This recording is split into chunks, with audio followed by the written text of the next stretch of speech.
The first question, how James Gunn managed to convince you to play the role of a living planet? When I first was told about this, I just knew that the audience that had seen the movie loved it.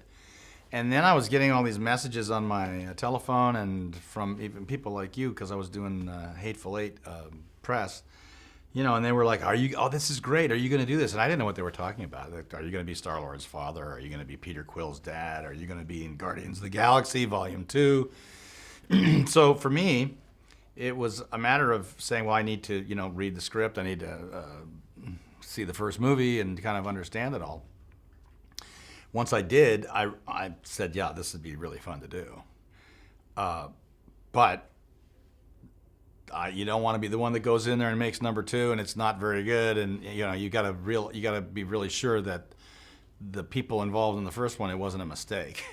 And I quickly was beginning to feel like it wasn't a mistake. James really knew what he was doing. And you take that leap of faith finally. So it was just the script and the first movie, and the feeling that I had between Chris and James.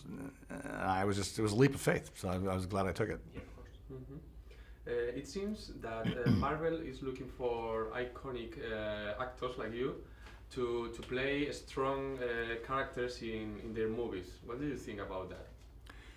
I think they're just, each director is going to have to cast his movie. Now, I know that the directors of these movies do work very closely and carefully with Kevin Feige and other people at Marvel. I think they're always going to cast the role the way they think fits the movie the best. If it's someone who's, it's whatever that entails.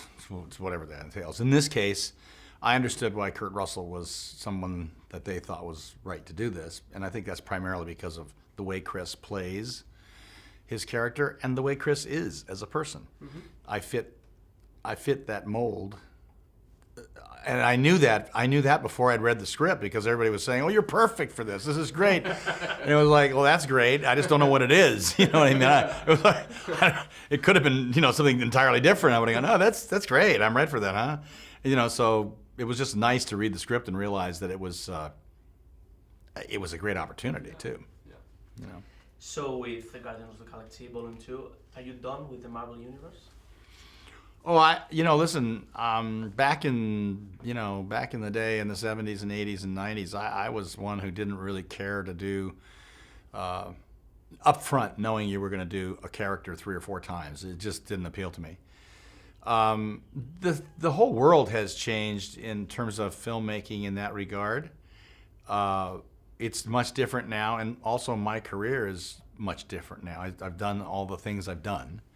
I would be much less inclined to be worried about that, or not worried about it, but to say, that's something I want to stay away from. I'd be much less inclined to do that. So I would never say not no. As a matter of fact, I think that this group would be a lot of fun.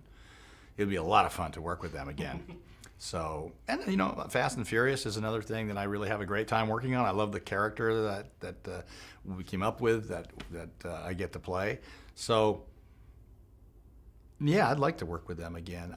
Who knows what they're going to do. Mm-hmm. And talking about the past, what do you prefer? Action movies from the 80s or 90s? Or things like Guardians of the Galaxy, the action movies from now? Yeah, I'm not a action movie fan in general. I like action in movies that are good movies. Mm-hmm. Like The Godfather has a lot of action in it. Yeah. It's a great movie. Mm-hmm. John Wayne movies would have been referred to now as action movies. They were westerns, or they were cops, or it's always, it's the movie itself. I just respond to a good movie, one that I feel like